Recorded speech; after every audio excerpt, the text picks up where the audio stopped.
I just want to watch something normal, man.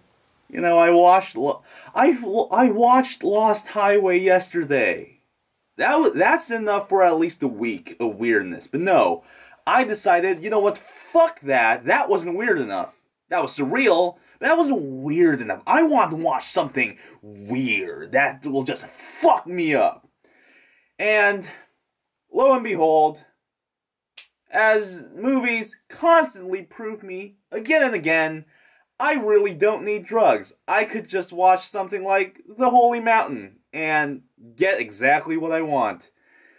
Now, I think we all know the famous backstories of this movie. The director didn't sleep with his wife for about 10 days or about a week. Then he took LSD and mushrooms all the time to make the imagery and the story and the dialogue of this film.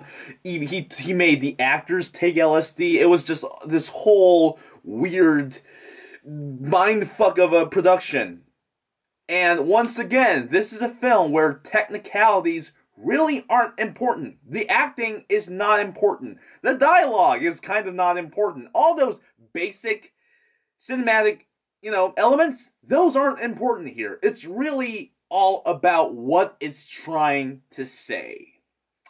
I can't even summarize the plot for you because that would take about 5 minutes. If you're watching this review up to this point, I would assume that you have seen it already, because if you haven't, you will be very confused, and I would like you to watch it before you would watch this review or any review of The Holy Mountain. Okay, the only technicality that this film needs to care about is imagery, because what they're trying to say and the surrealness and the LSD parts of the film really kind of needs to show in the imagery. And when it comes to the imagery, it nails every single time. The rainbow room, the potato room with the Jesus statues, the big ice sculpture of a penis, the vagina robot, I don't know, there's way too many things. Every single thing I just mentioned. These little kids who are wearing costumes so they look like Mickey Mouse or Minnie Mouse, and they're running around this big, crazy Dr. Seuss hallway, and they're trying to find this old guy in a white robe. I don't know what the fuck's going on, but every single thing just clicks.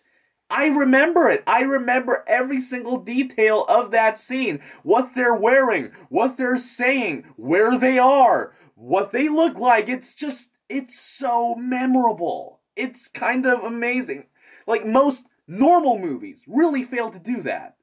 After watching Lost Highway and this movie back to back, I'm really seeing that. Most normal movies kind of fail to bring some sort of memorable element to their average looking scenes. These films really takes what could really be a normal setting, but they add this surrealness to it, whether it's in the costumes or the way they look or what is in that certain setting, and they make it so much more memorable by just making one thing in that setting over the top, and that is absolutely impressive to me. But now, like I said, that's the only technicality of this film that really needs to matter.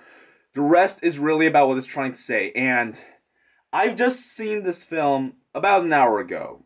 I really tried to hone it down, and quite frankly, in the first 15 minutes, I really didn't get anything. I was confused. I was just kind of, receiving this film as a weird movie. I almost turned it off, but I decided to just challenge myself to get something out of it. So there's a lot of imagery about sex. There's a lot of imagery about war, but I feel like those are kind of secondhand, and they're more of a supplement for the main theme, which is basically about religion. It really is about religion, but it's not about the existence of God or how valid is your faith and all, or which religion is right, although they keep showing the Jesus imagery, but still, it's really not about that. It's more about the pursuit of a godlike state, the pursuit of immortality, and the pursuit of the ideal, whether that ideal is valid or not. The main character, the thief, he's just called a thief, he doesn't have a name. He looks for God. Sometimes he comes across a fake prophet because he takes one of the big Jesus statues and he takes it around, but it's actually a cake. And there's also this scene where he puts this Jesus statue in this cathedral, and at the head of the cathedral there's a Bible-looking textbook thing, and it's filled with maggots. So it's these imagery are really trying to show you how kind of fake this pursuit of this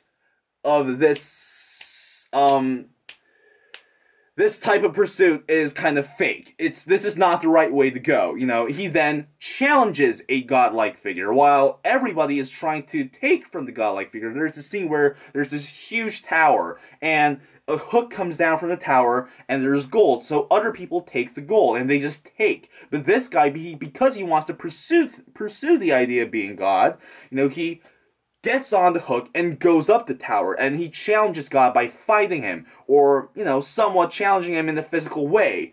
Or maybe it's a metaphorical way. I don't really know. It's the fucking Holy Mountain. I'm only 18. Just listen to what I'm saying.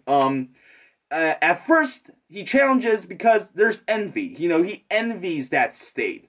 But envy slowly turns into admiration, mostly because, in a very symbolic way, the god-like figure slices out a green octopus on the back of the thief's neck. And obviously green, and green with envy, there we go. So envy turns into admiration, which turns into mutual respect, and that really helps them to pursue a same goal. But the godlike figure is obviously on the upper hand because he knows something more so than the other people. Now, they meet other people to find this common pursuit.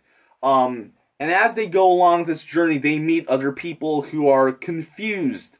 And they're kind of confused about certain things becoming God. Because achieving this godlike status is obviously an extremely difficult thing. So most people try to find an easy way out. So they meet people who are confused, and they take easy achievements and they think this is God. This easy thing that I got in my hand is the God that you're pursuing. So there's this one guy who says, I write poems, and the poetry that I write is the Holy Mountain. Some other guy says, I take LSD, man, and this LSD is the Holy Mountain you're looking for.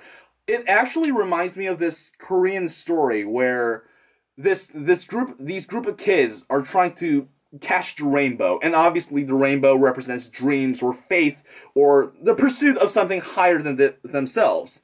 And as they pursue the rainbow, they meet other kids around the town, and they're like holding up some pieces of bricks, and the kids who are pursuing the rainbow ask them, why are you like going crazy and gaga over these bricks? And they say, oh no, this is the rainbow, this is a particle of the rainbow. So they realize that catching the rainbow is hard, so they take the brick and they just hypnotize themselves into believing that that's the achievement. It's because it's so easy. It reminded me a lot of that folktale. And as the film comes to an end with all the weird fucking imagery it gives us, this guy who has two fucking cheetahs? I think it was cheetahs for boobs, and he's spraying milk on this guy. It's just, who fucking thought of this? The answer turns out that the answer is not in immortality, or in God, or in faith. It's within ourselves. And which was kind of foreshadowed in the beginning of the film, where the godlike figure, the alchemist, says, oh, we can make gold out of your excrement. The gold is within you, which is kind of an obvious foreshadow, but, you know, it's still foreshadowing. You know, it's within ourselves, and by living life and being in love and all that good, normal human shit, we can achieve that immortality, that godlike figure, that state of mind that we're trying to pursue. It's not this holy thing. It's always within ourselves, and it's always around us. We just need to have the eye to look for it. It goes to the point, to tell you this message, it goes to the point, and like I said in the beginning of this review, if you're watching until this point, I hope you've already seen this, because I'm going to spoil something. At the end of the film, they break the fourth wall, and they basically say to the audience that they should get their asses off those seats, and they should go out and live life, because that's how you can achieve the Holy Mountain.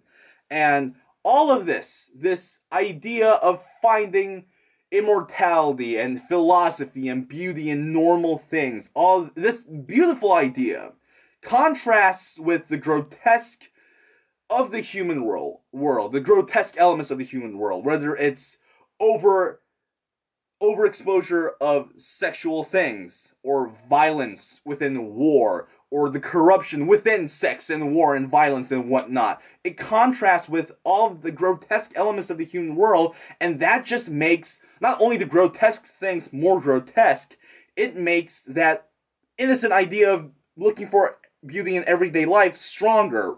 And that overall just makes the film strong as all hell.